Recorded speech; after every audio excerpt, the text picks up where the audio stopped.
Alors pour moi, le fait que dans l'Occident, il n'y ait quasiment plus de couleurs dans la décoration, c'est quelque chose d'extraordinaire, mais dans le mauvais sens du terme. Extraordinaire, c'est-à-dire qu'il sort de l'ordinaire. Vous prenez le Moyen-Orient, vous prenez l'Amérique du Sud, vous prenez l'Inde, vous prenez l'Afrique en général, la couleur est omniprésente.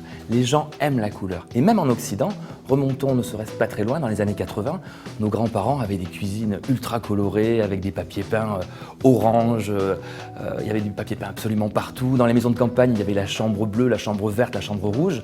Aujourd'hui, vous avez la chambre blanche et la chambre blanche.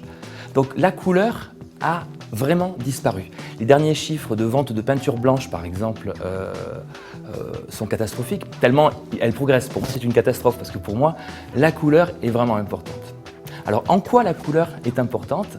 C'est que vous avez des couleurs froides, qui sont des couleurs créatives, qui apaisent, qui nous permettent de nous relaxer, et vous avez des couleurs chaudes, qui, elles, vous donnent de l'énergie, sont des couleurs très positives, qui ont la pêche, qui vous réveillent le matin, etc.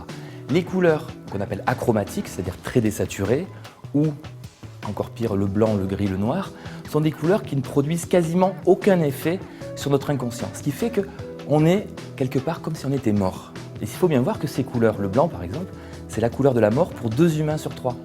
C'est la couleur du deuil bien sûr en Chine, mais même en Occident, le paradis, il est de quelle couleur? Il est blanc. Donc mon conseil, c'est, s'il vous plaît, essayez de sortir de cette mode qui existe depuis 15 ans et revenez, suivez les stylistes, et il y en a beaucoup, suivez les décorateurs, il y en a beaucoup, qui vous poussent à mettre de la couleur. La couleur vous fait fondamentalement du bien.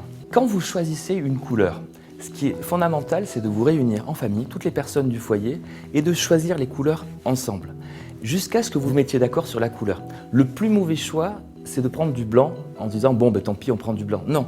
Vous allez en trouver une forcément de couleur pour chaque pièce, mettez-vous d'accord ensemble, laissez vos enfants choisir les couleurs de leur chambre, ils font confiance à leur goût, faites-leur confiance.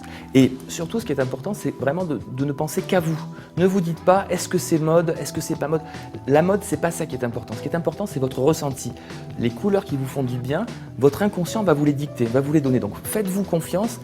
Faites bien sûr confiance aux magazines de déco pour vous inspirer, mais choisissez selon vos propres goûts et pas selon le qu'en dira-t-on, il faut absolument que je me mette comme ça parce que c'est tendance. Non, choisissez avec vos goûts, c'est ça qui est important.